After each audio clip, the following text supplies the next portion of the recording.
Hai Bunda, Assalamualaikum warahmatullahi wabarakatuh. Kembali lagi dengan saya Mama Ara di channel YouTube Eki Sofiana. Seperti biasa ya Bunda, saya akan membagikan keseharian saya dan sharing-sharing ya.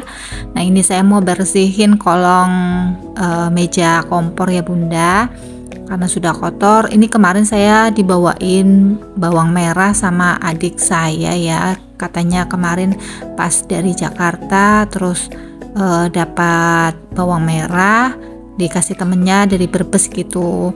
Pas bapak saya jemput ibu saya terus dibawain. Nah ini masih banyak, belum saya sempat beresin juga ya, karena saya masih punya stok bawang merah juga di rumah. Nah sambil saya mau beres-beres kolong meja kompor dan saya mau lihat stok kulkas, karena besok saya mau belanja mingguan ya Bunda. Saya mau cek apa aja yang perlu saya beli, nanti saya mau catat apa aja yang harus saya beli agar tidak berlebihan ya belanjanya, sesuai dengan budget. Nah sambil saya beres-beres ya Bunda, saya mau sharing-sharing tentang tips menabung dengan gaji pas-pasan ya Bunda. Menabung merupakan kegiatan yang penting dilakukan oleh semua orang ya, termasuk yang sudah punya penghasilan. Maka itu menabung harus menjadi salah satu prioritas utama.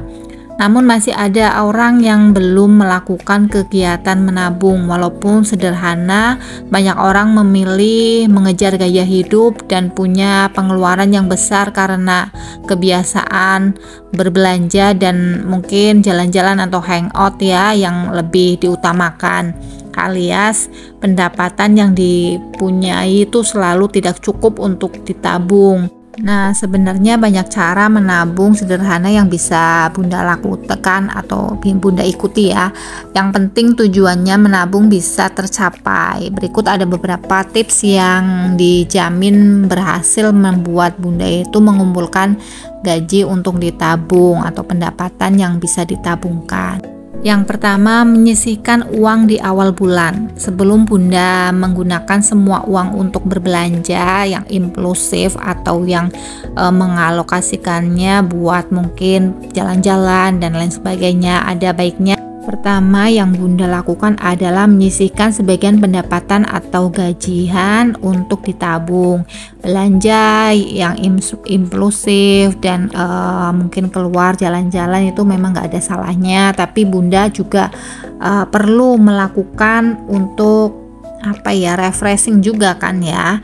Namun jangan sampai lupa buat nabung. Misal nih pendapatannya cuma 1.500.000 ya disisihkan 150.000 saja. Setiap menerima gajian simpan di rekening yang beda atau khusus ya buat untuk tabungan. Mungkin gaji segitu mungkin sekarang agak mepet sekali ya Bunda untuk kebutuhan sehari-hari. Sebaiknya kita cari tambahan ya Bunda, mungkin jualan jajanan atau jualan online dan lain sebagainya ya, untuk pemasukan tambahan kita agar kita itu bisa mencukupi kebutuhan yang kurang, karena mungkin pemasukannya pas-pasan ya, tapi kita masih bisa menabung gitu. Yang kedua, menabung rutin sedikit demi sedikit. Kalau langsung menabung dalam jumlah besar rasanya susah buat kita ya, apalagi sekarang apa-apa serba mahal. Coba lakukan cara yang satu ini, lakukan nabung sedikit demi sedikit setiap hari atau per hari ya, namun rutin. Misalnya nih bisa dengan nominal 20.000, 10.000, 5.000, bahkan bisa dimulai dari nominal paling kecil, recehan 1.000, 2.000.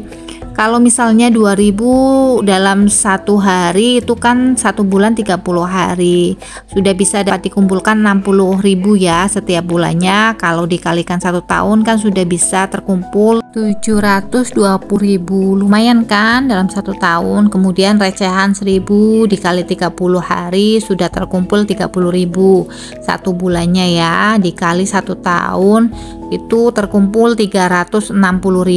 Kalau dilakukan terus-menerus itu secara rutin akan dapat banyak ya Bunda. Dan itu sangat membantu kita untuk memiliki tabungan. Kalau saya sih setiap harinya saya wajibkan menabung 10.000 di sekolahan anak ya. Itu saya wajibkan karena itu sangat membantu saya untuk kebutuhan pas kenaikan sekolah anak ya. Bisa dipergunakan untuk keperluan pendidikan anak.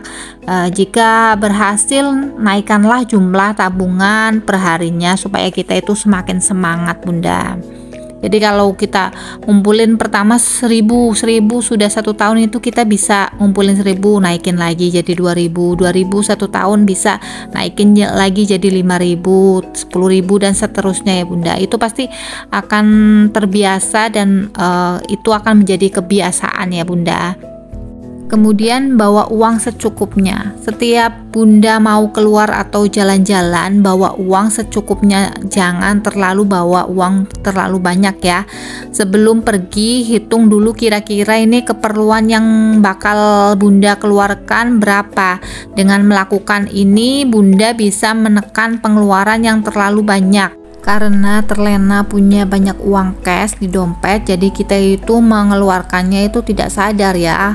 Kalau kita bawa uang banyak itu pasti apa-apa itu dibeli. Tapi kalau kita bawa uang pas, pasti kita akan pikir-pikir dulu. Oh iya, saya perlunya belinya apa karena uang saya segini. Jadi itu sangat membantu kita ya Bunda. Yang keempat, kurangi jajan di luar. Sadar nggak sih, kebiasaan satu ini seringkali membuat keuangan kita itu bocor halus. Salah satu cara paling efektif yang sudah terbukti adalah membuat cemilan di rumah atau masak sendiri di rumah ya. Misalnya nih Bunda sehari mengeluarkan uang jajan 20.000 hanya untuk jajan saja ya di luar. Bunda bisa menghabiskan 600.000 per bulannya hanya untuk jajan saja. Coba mensiasatinya dengan membuat cemilan di rumah sendiri dan masak sendiri. Tentunya jauh lebih hemat dan sehat juga untuk kita ya, karena memperhatikan kebersihannya. Boleh jajan tapi nggak harus setiap hari juga kan. Tentukan waktu-waktu tertentu untuk makan di luar, sesekali saja ya, itu boleh sekali. Karena kalau kita makan di rumah terus kan bosen ya. Ada waktu-waktu tertentu yang kita jadwalkan untuk makan di luar, nggak apa-apa Bunda, sesekali saja. Ini saya mau catetin belanjaan yang besok saya mau belanjakan ya Bunda. Jadi setiap mau belanja saya pasti catetin agar tidak berlebihan dalam belanja dan sesuai dengan budget yang sudah saya tentukan ya. Jadi ini sangat bermanfaat sekali buat saya agar saya bisa mengontrol pengeluaran saya setiap minggunya untuk berbelanja kebutuhan pokok ya. Kemudian yang kelima, kurangi membawa kendaraan pribadi. Jika jarak yang ditempuh kita untuk ke suatu tempat, lebih baik kita menggunakan kendaraan yang hemat ya.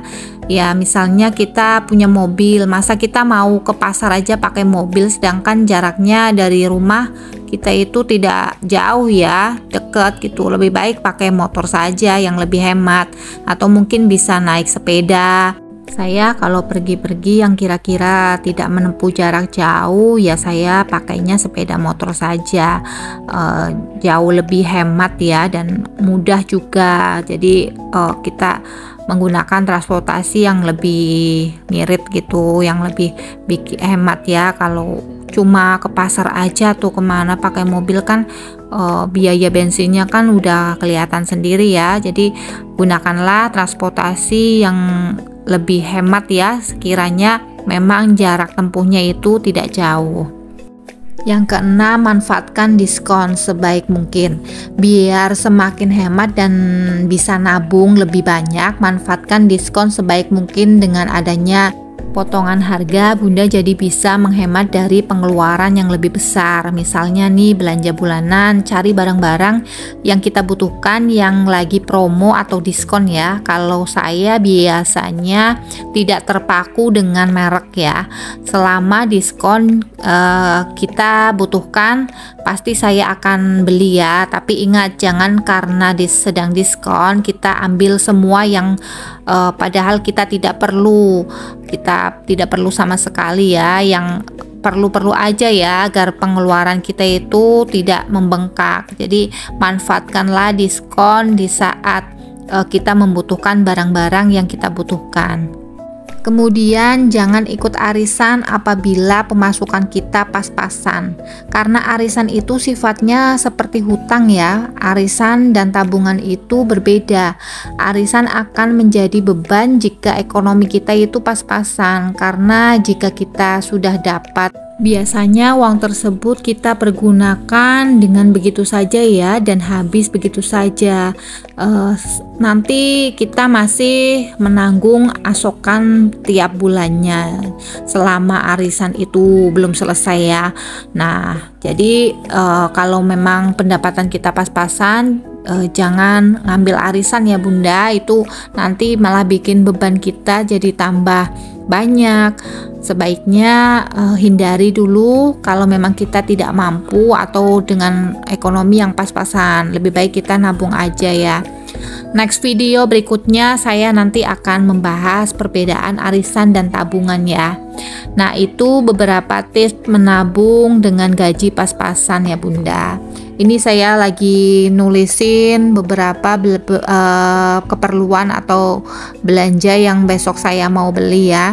Saya kira-kira aja ada apa saja yang saya harus beli: sayuran, protein hewani, terus bumbu-bumbu yang habis, dan beli pertepungan ya, karena di bulan puasa ini saya sering bikin gorengan Bunda buat menu pendamping ya, agar tidak bosen kan saya bikin gorengan-gorengan gitu ya, biar ada menu pendampingnya. Nah, ini sangat membantu saya sekali ya Bunda. Jadi kita harus catat apa saja yang harus kita beli. Sekiranya budgetnya berapa, kita sesuaikan saja dengan budgetnya ya. Jangan melebihi budget yang sudah disesuaikan, agar kita itu bisa menghemat. Syukur-syukur bisa lebih ya Bunda, nanti jadi bisa kita tabung. Nah, terima kasih ya Bunda sudah menonton channel YouTube saya. Semoga menginspirasi. Tetap dukung channel YouTube saya dengan cara like, share, komen, dan subscribe. Selamat menjalankan ibadah puasa. Assalamualaikum warahmatullahi wabarakatuh.